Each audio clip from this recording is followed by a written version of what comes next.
मित्रद्रोह का फल।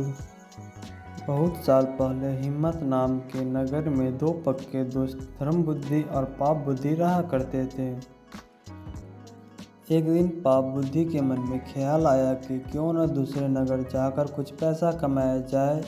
इतना सोचते सोचते पाप बुद्धि के मन में हुआ कि वह धर्म बुद्धि को भी साथ लेकर जाएगा, जिससे दोनों खूब सारा पैसा कमाएंगे और फिर लौटते समय वो धर्म बुद्धि से उसका पैसा किसी तरह से हड़प लेगा। अपनी चाल को पूरा करने के लिए उसने धर्म बुद्धि को दूसरे शहर जाने के लिए मना लिया। दोनों अपने नगर से खूब सारा सामान लेकर दूसरे शहर पहुंच गए। कुछ महीनों तक वहीं रहकर धर्म बुद्धि और पाप बुद्धि ने सामान को काफ़ी अच्छी कीमत में बेचा। जब दोनों ने अच्छी खासी रकम इकट्ठा कर ली तो दोनों एक ही दिन अपने नगर की ओर लौटने लगे।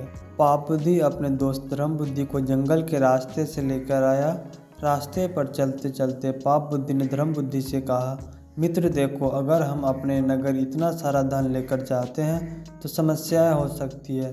चोरी से चुरा सकते हैं, लोग इससे जलन का भाव रखने लगेंगे और कुछ उधार भी मांग लेंगे।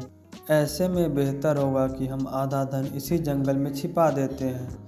धर्म बुद्धि ने पाप बुद्धि की बातों पर यकीन करके धन को छुपाने के लिए हाँ कर दी। पाप बुद्धि ने गड्ढा खोदकर धन को जंगल में एक पेड़ के पास छिपा दिया। फिर कुछ दिनों बाद बिना अपने दोस्त को बताए पाप बुद्धि मौका देखकर अकेले सारा धन उस जंगल से लेकर आ गया। समय बीतता गया और एक दिन धर्म बुद्धि को पैसे की ज़रूरत पड़ी तो धर्म बुद्धि सीधे अपने मित्र पाप बुद्धि के पास गया और कहने लगा, मुझे पैसों की ज़रूरत है, जंगल से पैसे निकाल कर ले आते हैं। पाप बुद्धि राजी हो गया और दोनों जंगल की ओर निकल गए। जैसे ही धर्म बुद्धि ने गड्ढा खोदा तो वहाँ पैसा न देखकर चौंक गया। इतने में ही पाप बुद्धि ने शोर मचाना शुरू कर दिया, धर्म बुद्धि पर चोरी का आरोप लगाया। वो हल्ला होने के बाद पाप बुद्धि न्यायालय पहुँचा। न्यायाधीश ने सारा मामला सुना तो सच्चाई का पता लगाने के लिए अपने दिव्य शक्ति से परीक्षा लेने का निर्णय लिया।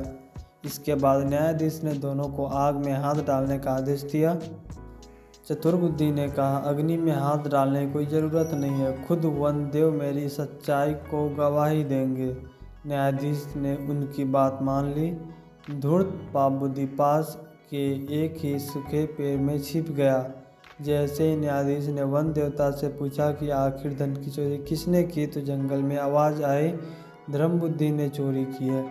इतना सुनते ही धर्म बुद्धि ने जिस पेड़ की तरफ से आवाज़ आई उसी पेड़ को आग के हवाले कर दिया। आग लगते ही पेड़ से चिल्लाते हुए पाप बुद्धि बाहर निकला और झुलसी हालत में सारा सच बयां कर दिया। सच्चाई का पता चलते ही न्यायाधीश ने पाप बुद्धि को फांसी की सज़ा सुना दी और धर्म बुद्धि को उसके पैसे दिलवा दिए। कहानी से सीख यही मिलती है कि दूसरे के लिए बुरा सोचने वाले के साथ बुरा ही होता है।